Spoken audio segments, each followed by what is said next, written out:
everyone, welcome back to my channel, or welcome if you're new. My name is Jen, and in today's video, this is going to be officially the last 2022-23 recap video of our homeschool year. I've done videos on all our curriculum that we used. I did a video per grade for each of my kids. So if you're interested in that, you can go watch one of those videos. You can see all of the individual curriculum each of my kids used for this past year. And then I also did a video on things we used in our morning basket, things that we did for group work. And in today's video, I did read alouds too. I also did our read alouds. But in today's video, to kind of finish it off, I'm going to share all the books that my kids read independently. So at the beginning of the year, I will have like a book list for each of my kids, books that I'm assigning them that I want them to read. Before the year is up, there's no particular order. They can pick and choose how and when they want to read the book, in whatever order. We've been doing this from the very start. Now, I will say my kids are huge readers. If you've followed me for a while, then you'll know that. But yeah, we are all big readers in my family. So getting my kids to read books, I mean, I do this more because there are certain books that I would like to choose for my kids to read. But honestly, in terms of the amount that they read, they read so much on their spare time that if it was just a matter of getting them to read, I wouldn't even have to do this, to be honest with you, just because they love to read. This is more just me picking specific books. Honestly, more years than not, they end up going like over whatever even when I think that I've given them enough to last them the year, usually they are done well before we're done our school year. So sometimes I'll just be like adding in books kind of at the end. I'll just sort of pick and choose books we may have around the house, or they'll use that time to just read whatever, because we're usually kind of winding down school at that time. But anyway, so what I'm going to do is I'm going to start with my youngest and go all the way up to my oldest. As of now, I'm currently homeschooling 5 out of my 6 kids because my son has graduated. My daughter, I don't actually have anything physically to show you for my youngest. She's 6 years old. Actually, she just turned 7. So this last year, you know, we're still working on her reading. It's basically just reading practice with her. We did, her language arts was the Good and the Beautiful. So all of her reading tended to be through the Good and the Beautiful curriculum. I also had, she was doing level K, but I had some readers from the level 1 that my other daughter had done.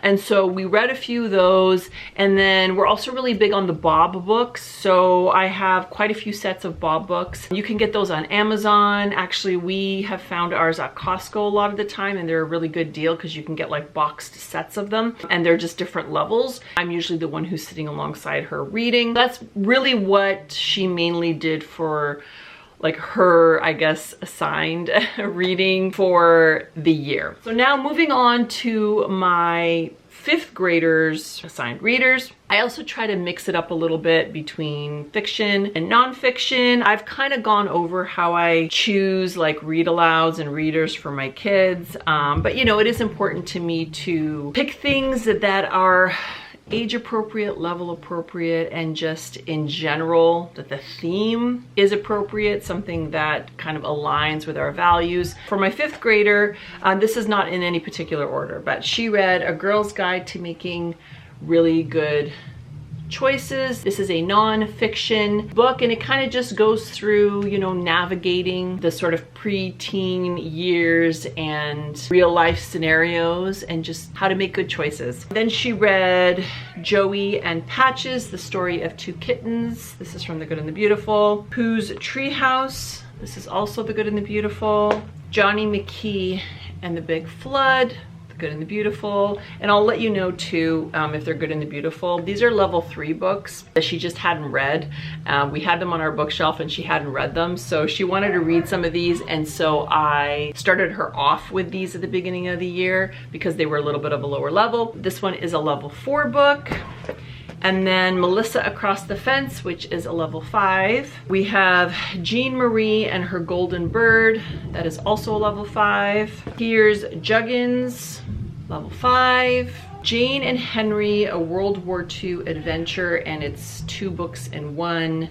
And this one is also a level 5. Then we have Calico, which is a level 5. Susie and Lizzie boxed set. So it's got 2 different books in here. And this is also a level 5. Another level 5, which is Sea Turtle Swims the Ocean. As you can see, there was a lot of Good and the Beautiful readers that I chose for her, aside from the this one, Girl's Guide to Making Really Good Choices. I'm not gonna go through all of the synopsis because I would be here all day, but we love the Good and the Beautiful readers. I pretty much can just feel comfortable and safe knowing that it's going to be quality books for my kids.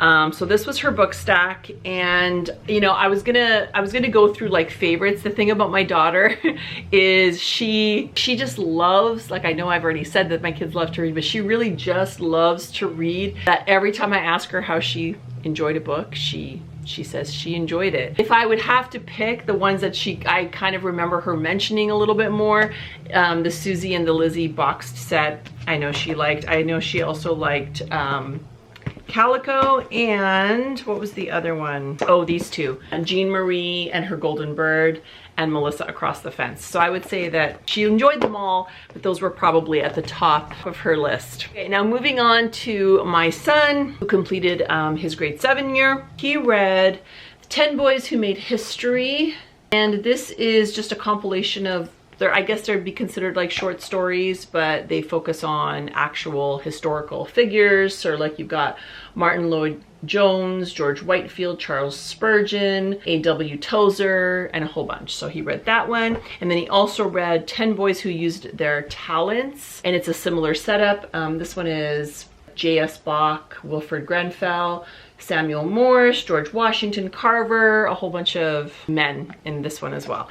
So he read those 2, and then he read Freckles. This is a Good and the Beautiful book, and this is a level 11. He also read Archimedes, which is a level 7. He read Galileo, which is a level 8. He also read Boyhood and Beyond, Practical Wisdom for Becoming a Man. I love this book. This is by Bob Schultz, and I actually had my older son read this one again. This is a nonfiction book, and similar to the one my daughter read, it just goes through different things about kind of transitioning from a boy to a young man, and has a lot of great advice in here. So he read that one. Fu and Ching, which is a level 7. Good and the Beautiful reader. Challengers, which is also a level 7. Daniel and the Drum Rock, level 7. Tiger on the Mountain, level 7. He also read The Red Badge of Courage and Captain Courageous as well. And I would say for him, he liked The Red Badge of Courage. What else did he talk about? I know he enjoyed Galileo and Archimedes because it kind of went through like their life. And he also did like both of these books just because he already recognized a lot of the people that he was reading about. So he thought it was kind of neat to know a little bit more about them growing up and their background and their story. All in all, that's everything that he read, and there was nothing that he mentioned that he absolutely did not like. So that was good. Now for my 9th graders, independent readers. Again, no particular order. She also read 10 Girls Who Changed the World, and she read 10 Girls Who Used Their Talents. So the same books as what my son read, but obviously these are women. So you have Mary Slessor, Amy Carmichael, Corrie ten Boom. This one has Helen Roseveare, Sarah Edwards, Katie Ann McKinnon. So she read these 2. She also read A Friend Called Anne, and this is about Anne Frank. The Touch of Magic, and these are like 2 in 1. The Touch of Magic and Story of My Life. This is a level 9 reader from The Good and the Beautiful, and this is all about Helen Keller. She read Tuck Everlasting, A Girl of the Limberlost. This is a level 11, Good and the Beautiful. The Story of Henry Wadsworth Longfellow. This is a level 9. Prudence Crandall, level 11. She also read Soul Surfer, which is the story of, is it Bethany Hamilton? Am I right? Bethany? Yes, Bethany Hamilton. She read Pride and Prejudice, which is a level 11. This is the Good and the Beautiful version of it. Treasure for Debbie, which is a level 9. Kisses from Katie, which is also a non-fiction. She read An Old-Fashioned Girl, which is a classic by Louise May Alcott. Her favorite books, she really enjoyed reading Soul Surfer. She also enjoyed both. Well, she actually enjoyed Tuck Everlasting as well, and I told her there was a movie for it, so we haven't watched it yet, but hopefully we can actually watch this before summer's over. And she really enjoyed the Helen Keller books, and she really enjoyed the Anne Frank book as well. And last but not least, I'm trying to have not everything topple over. For my 11th grader, I'm going to say that she went through this stack pretty quickly. It doesn't seem like there's as many books, but they're pretty thick books, and so I purposely didn't give her as many. But she went through this stack and she actually read one of these books twice because she enjoyed it so much. She's really into classic literature anyway. When she ran out of books, she kind of just transitioned into reading her own books, which I was fine with. So for her list, she read To Kill a Mockingbird. She also read The Hobbit, Crystal and the Sea Larks. This is level 11, Good and the Beautiful. Thistle and Rose, which is a level 10, Good and the Beautiful. She read The Other Side of the Wall, which is a level 11, Good and the Beautiful. The Island of Appledore, which is a level 10. And then she read Emma by Jane Austen. She also read Sense and Sensibility. Side note, but I love these books. They're so, I just got these on Amazon, but they're so pretty. And the last book she read was The Book Thief. Definitely, this was her all-time favorite book. She also did really like Emma, and To Kill a Mockingbird were some of her other favorites, but she absolutely adored The Book Thief. She read it twice, and yeah, that was definitely her favorite. So there you have it. Those are all of my kids' homeschool independent readers for last year. I am currently making a list and researching some books for them for this year, but all in all, I would say it was a success. There was nothing that they read, not that they told me, that they absolutely disliked. So if you're looking for some suggestions for some independent reading books for your own kids for this upcoming year, maybe you can get some ideas from some of the books that I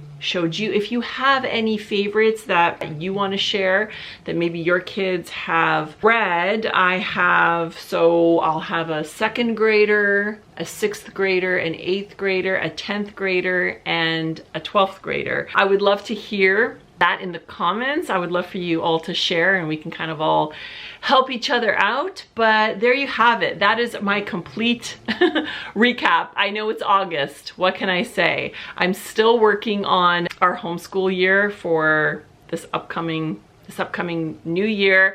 And it just feels like summer this year is just not long enough. Let me just say, I mean, we've been having a really good break, but the fact that it is now August and, you know, we start back to school typically at the beginning of September just seems like it just went by so fast. I don't know. I still don't feel ready to go back, if I'm being honest with you. So yeah, but you know what? I do hope to still share with you guys when I start making homeschool curriculum purchases, and you know, I'm still gonna go through everything that we have and kind of hopefully pull things off of our own shelf that, you know, we can use for this upcoming year, and a lot of carryover as well for, you know, some things that we didn't complete last year. That'll be another video. I hope you guys are doing fantastic. I hope you enjoyed today's video. Thank you so much for watching. I really appreciate all your support, your comments, your thumbsing up. All of it really means so much to me. It really helps out my channel as well. And I will see you all in my next video. Bye.